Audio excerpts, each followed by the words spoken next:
Hi everyone. Today I want to talk about the bottom tiers and why they're bad. I specifically should start with, but also like, what do they need to get better? A lot of people ask for buffs for like weaker characters naturally, right? I mean, nobody wants a character that just like can't play, but they're definitely cursed. They're definitely characters who like could be very cursed as like a strong character. Even a stronger character can be very tilting, and we have stories for all of these things in a second. So let's move over here.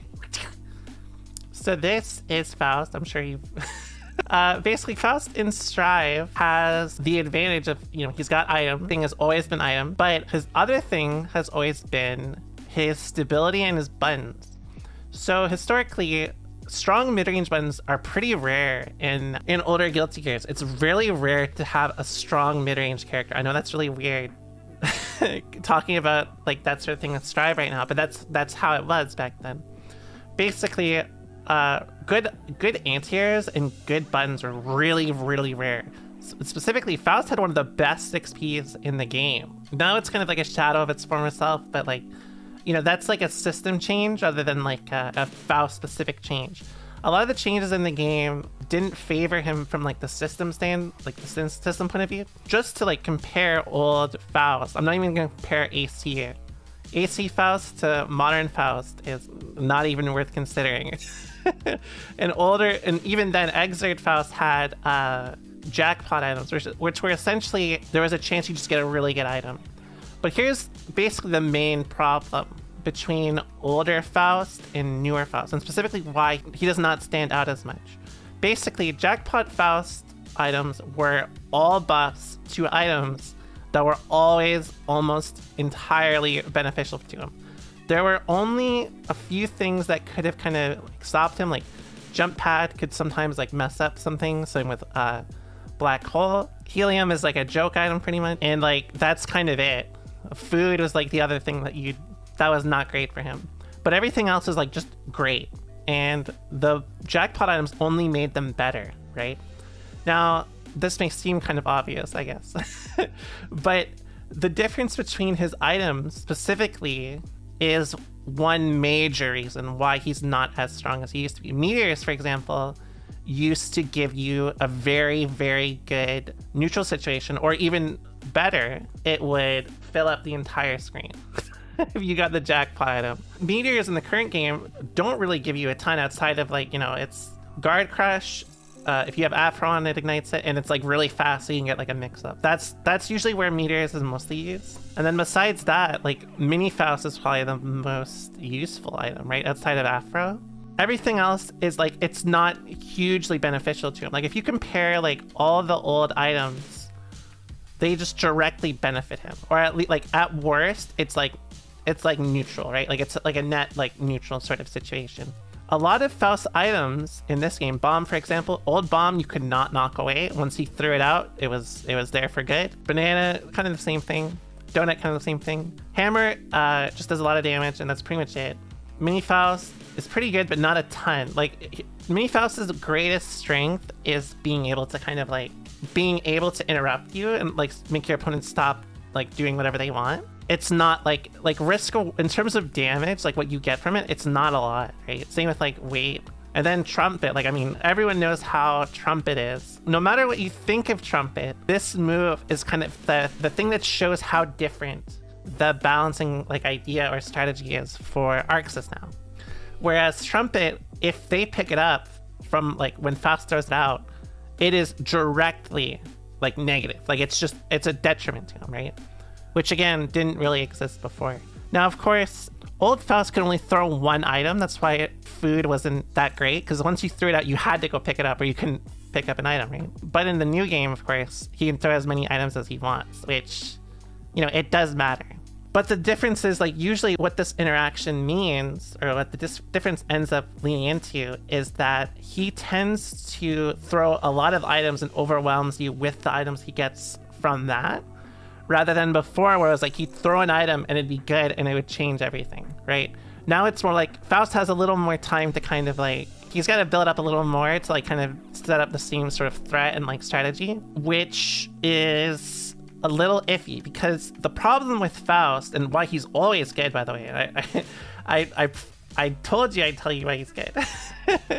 Basically, in older games, what made Faust so good, specifically, was that he had such great buttons, right? Like, one of the most, like, notorious pokes in older gear was far S, right? Like, far S item toss or 2H item toss are, like, the classics, right? The fact that he could throw items in neutral, and, like, even if you never moved, like, if you never moved, if he never moved, he would just constantly be at advantage. Which means in order to really like beat Faust like consistently, you had to kind of rush him down. Some matchups like were really easy for that. Like Faust has always kind of had some like, you know, iffy matchups, or I should say like, you know, unpredictable matchups, because he does still die very fast. Like that's not something that's changed. In fact, they nerfed his health. I don't really know why, but yeah, it seems they nerfed his health. Just existing in neutral with Faust, you had to do something to stop him, right? Like that was the core thing. That was the big deal of it all. But now, like honestly, kind of being in neutral with Faust isn't as stressful. Right? Like if he throws meteors or mini Faust, it's like, yeah, that's something you have to consider, but it's not like as big of a deal as it used to be, right? And pretty much all of it is in one, the system changed to anti-airs. Again, in older games like 6P, like this is the god, right? It's not terrible, right? Like it's still a good anti-air. It's just like compared to what everyone else has now, it's not that great.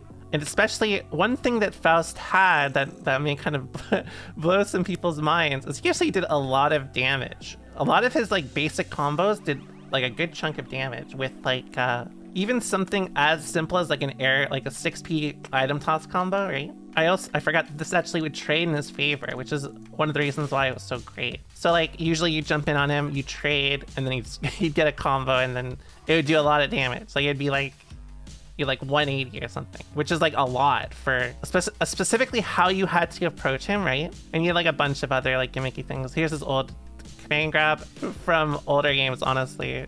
This old command grab, it's a proximity unblockable specifically, but it might as well just be a command grab. It's not great. But Afro, the new Afro command grab is actually really, really good, I think. I think that's like his strongest thing.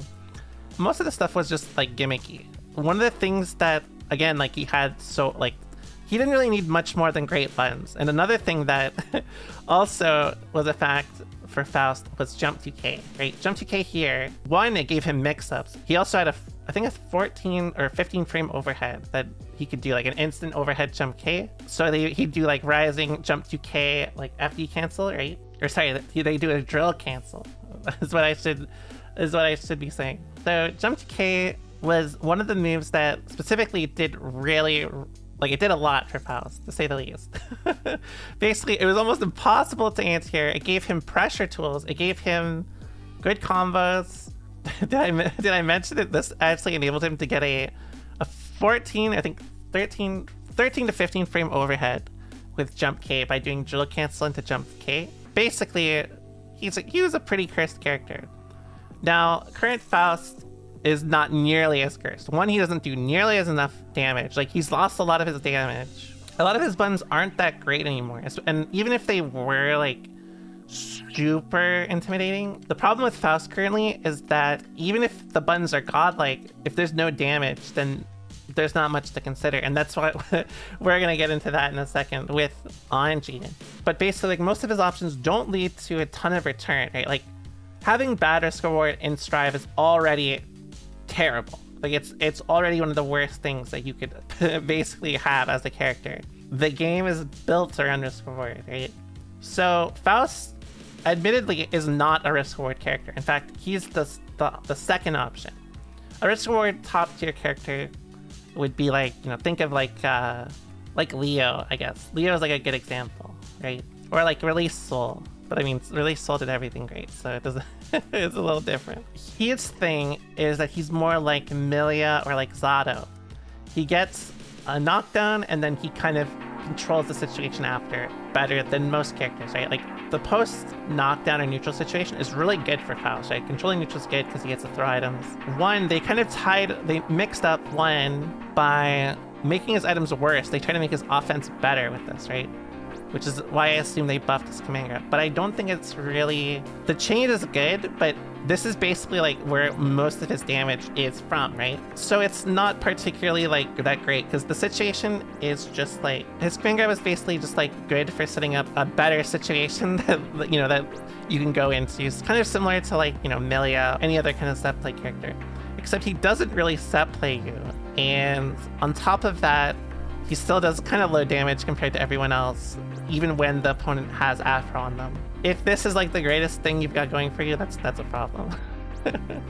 Basically, a lot of the problem, like I said, is in items. The threat of items is just not great enough. Faust's design is basically to make you rush him down, because if you leave him out in the wild, right, he's just gonna keep throwing items and he's just gonna smoke you, right? In this game, it's more like his items are not intimidating at all. Rather than like rushing him down because like you have no choice, it's like you rush him down specifically because you have the choice. That's kind of what it's like. A lot of his stuff are like mix. He's got like some kind of committal mix-up options or like such like gimmicks, but that's really like the end of it, right? Like there's not a ton you can do or not a ton you can go from there. And I think the worst part, and personally, I think Faust is the worst character in the game. And the reason for that is in the fact that basically most characters throwing stuff or like doing, like setting up their game plan have a direct benefit in some way, right? Like no matter what, if you proceed to do your thing, it usually will work out well. Like Goldlist throws that drone, Nago Fukiyo's forward, or clones in Fukiyo's forward. Temkin does Garuda, Hammer falls in, or does Gigantor, or all these things, like they have some way of setting up and being very effective. Of course, you know, you may get Trump and you get to set up more, but the fact is it's still an uncertainty, right? And when it comes to a game like Guilty Gear, historically what's always mattered is how consistent you are. And the reason for that is purely in just how fucked up everyone's offense is, right? Like comparing everything I just talked about to like Ram knocking you down, or like things that Bridget can like set play you with, or like Gold Lewis running Behemoth Typhoon Pressure, or like whatever, right? For the most part, it's almost entirely like other characters tend to threaten like death if you're wrong against them, right? Or they start up their game plan. Whereas Faust kind of he's just like annoying. That's basically a lot of it. He's just kind of annoying when he sets up his game plan, and then you just kind of do the same thing anyway.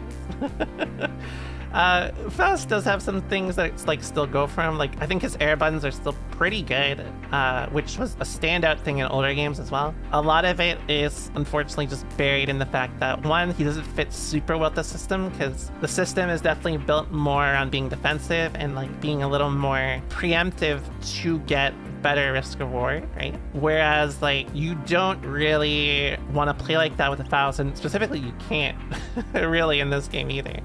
So like I think like the system kind of making everyone a little more stable with how they anti-air, with how they deal with things. Characters could not anti-air jump 2K before. It was really hard. Like a lot of characters, I think they literally could not anti-air jump 2K. You can imagine how even just like a small anti-air change like that, even if like it was a 1-to-1 change like old Faust to now, it would be a major difference, just because like that was his thing, right? So basically it's that like his game plan isn't really much of a game plan. You're basically just playing like fundamentals. That's kind of how I view it with Faust. Anji, let's talk about Anji. So Anji historically has always been a very high risk, high reward character. In older games, he did have auto guards, but how they worked were each normal had an auto guard attached to it, right? Or not everyone, but some moves did them. 6K is a high guard point, frame 1.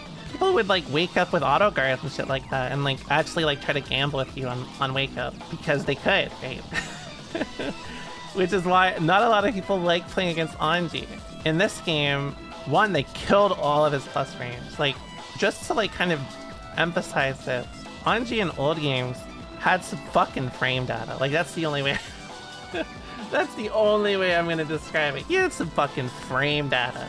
I don't know why he has a +6 2K. I've never understood this, but he has one.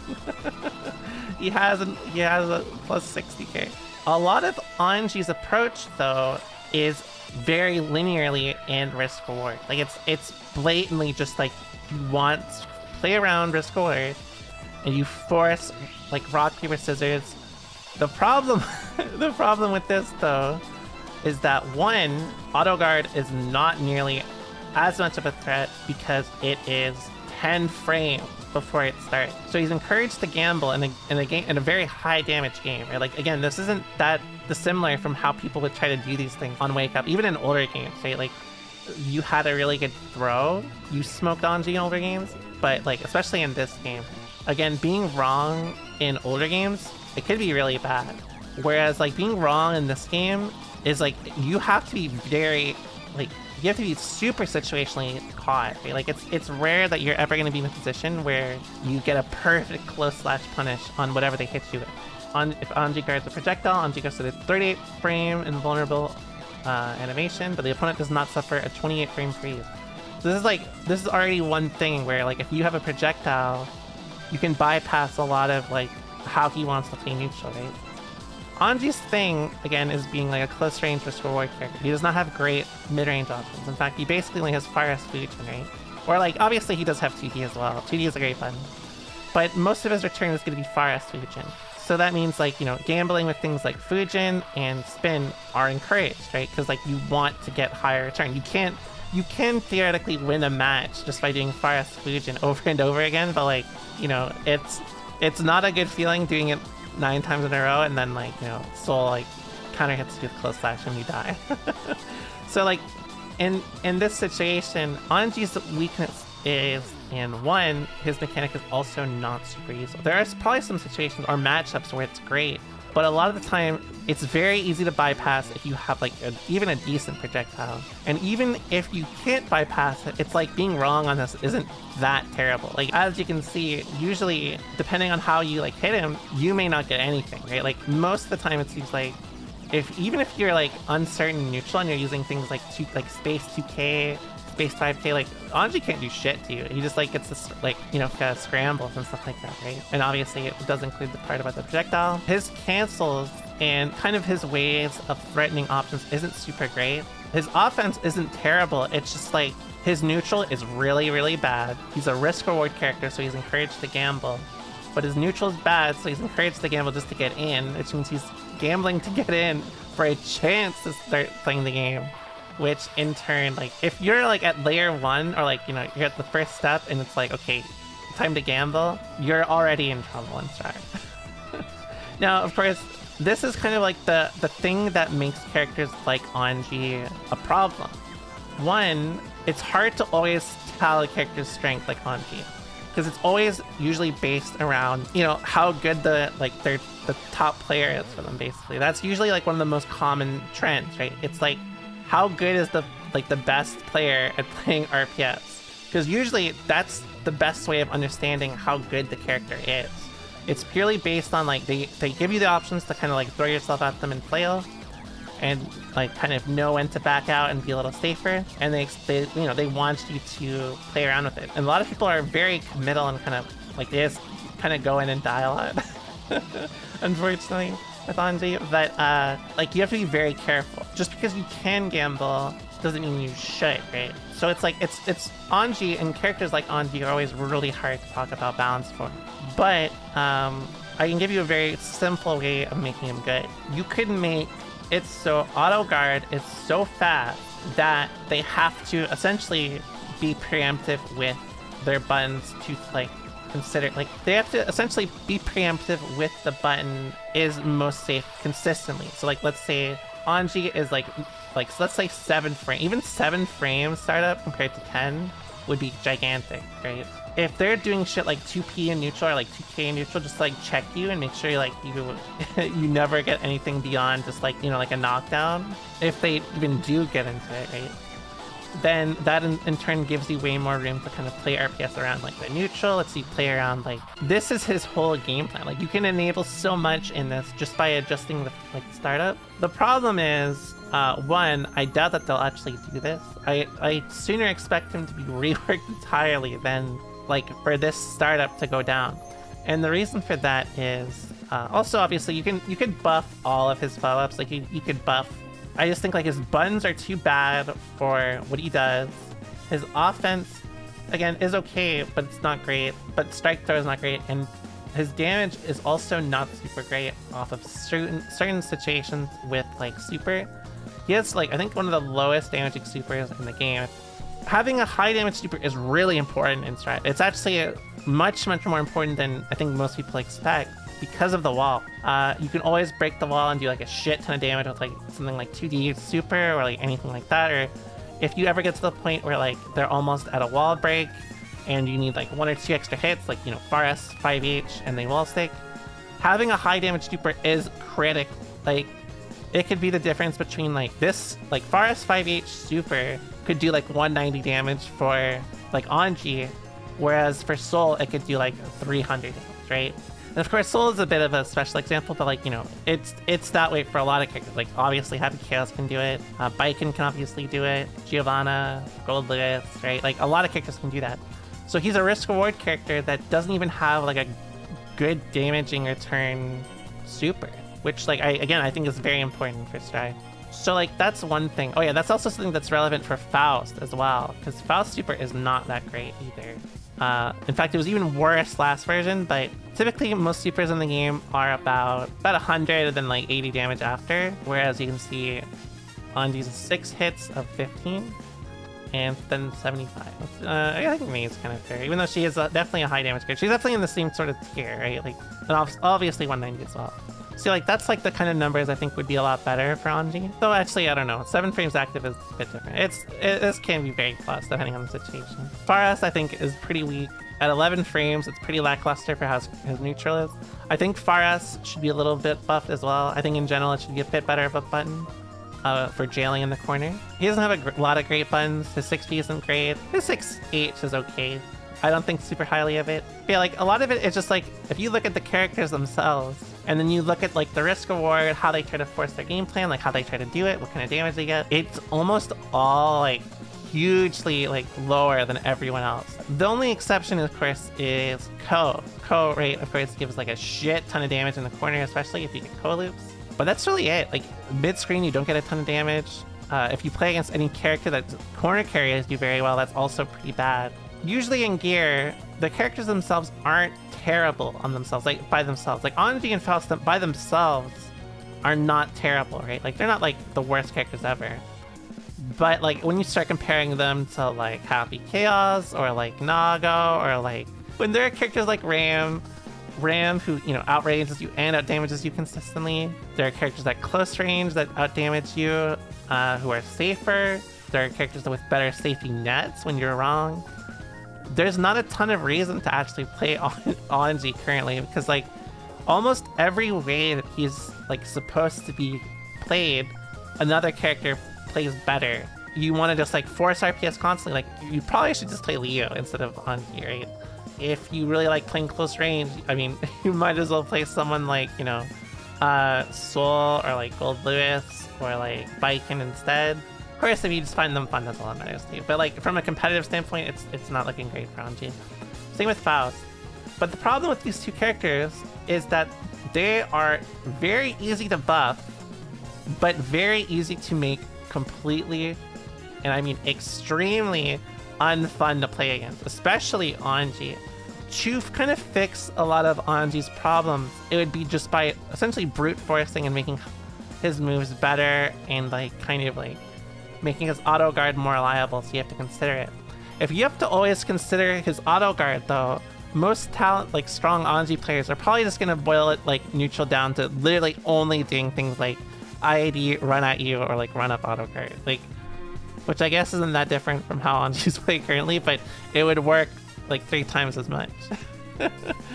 Basically, I think if they covered the projectile aspect, they buffed his damage slightly, maybe they made his buttons a little more stable for the range. I don't think he should get a ton of damage off of his pokes, but I think his offense should be, or his pathway to offense should be a little better, rather than just make him like a force shit, kind of turn off your brain and hope something happens kind of character, which admittedly is kind of the way they designed Anji. I know it's really funny to think about, but you know, after playing against top tier Faust for so long, I'm not a fan of him, right? But I think like his items at least should be more of a threat to like You can definitely make it so like, well, you know, I don't want to run full screen, but like, you know, maybe I'll hold this zone, right? Like maybe I'll sit right outside bomb range, because also one thing that I didn't really touch on that's kind of important is a lot of moves like Wait and Hammer actually did a lot in older games, specifically because of the stun and damage. 100 Ton gives like a really long knockdown, similar to how it does in Strive, but the hammer was specifically very useful for the stun. And you can see here it does, oh, here we go, it actually says here, one counter hit from this item in addition to most combos is enough to stun Dizzy and Raven. So from one counter hit from a golden hammer and you could essentially win the game, right? Like there's stuff like that as well, where this is kind of the problem with fighting him, where you'd have to rush him, but if he got the right item when you were rushing him, then you're dead. So like with him and Anji, they could be buffed in ways to make them more stable rather than leaning into their game plan, which, you know, it's still not the best way to buff them, like from a fun standpoint, but definitely from a competitive standpoint, it's probably the most sane. Though, like, you know, it's Arc, so they may just, like, you know, make auto guard like 3-frame startup next patch and like never explain why. So that's pretty much it. Thanks a lot for watching. Please make sure to subscribe to the CLGFGC YouTube page, and I will see you guys again next time. Hope you have a wonderful day. Bye bye.